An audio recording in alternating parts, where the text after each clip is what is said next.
সরকারি গবেষণা অনুযায়ী দেশের সমুদ্র সীমায় তেল গ্যাসের ব্লক রয়েছে ২৬টি। এর মধ্যে অগভীর অংশে ১১টি ও গভীর সাগরে ১৫টি। এছাড়াও কয়লা, চুনাপাথর, কঠিন শিলা ও খনিজ বালুসহ নানা খনিজ সম্পদের সন্ধান পেয়েছে বাংলাদেশ। এত সম্ভাবনাময় সম্পদের সন্ধান পেয়েও নেওয়া হচ্ছে না বিস্তর গবেষণা ও উত্তোলনের উদ্যোগ। অথচ সীমানা বিরোধ নিষ্পত্তির পরেই ভারত ও মিয়ানমার তেল গ্যাস উত্তোলনে নেমে পড়েছে বাংলাদেশের সীমানা ঘেঁষে। এ অবস্থার জন্য খনিজ সম্পদ অধিদপ্তর সহ সরকারি বিভিন্ন সংশ্লিষ্ট প্রতিষ্ঠানের অবহেলাকে দায়ী করলেন বিদ্যুৎ, জ্বালানি ও খনিজ সম্পদ মন্ত্রী।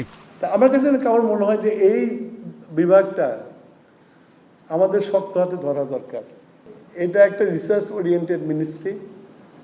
এখানে প্রতিদিন রিসার্চ করা প্রয়োজন এবং এখানে আমাদের মনে হয় যে এই বিষয়ে যারা পারদর্শী তাদেরকে আরও বেশি নিয়ে আসা, আকৃষ্ট করা।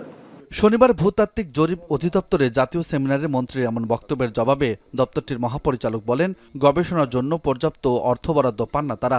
আর জ্বালানি সচিবের দাবি, জরিপ অধিদপ্তরের পক্ষ থেকে কোনো গবেষণা প্রকল্পের প্রস্তাবই পান না তারা।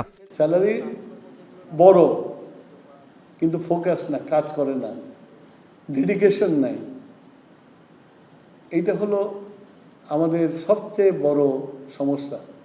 এদিকে দুপুরে গ্রিনারি এনার্জি সলিউশন লিমিটেডের টেকসই ও নবায়নযোগ্য শক্তি সমাধান অনুষ্ঠানে যোগ দিয়ে জ্বালানি মন্ত্রী বলেন, দেশের বিদ্যমান জ্বালানি সংকট কাটাতে নবায়নযোগ্য শক্তির উপর গুরুত্ব দিচ্ছে সরকার।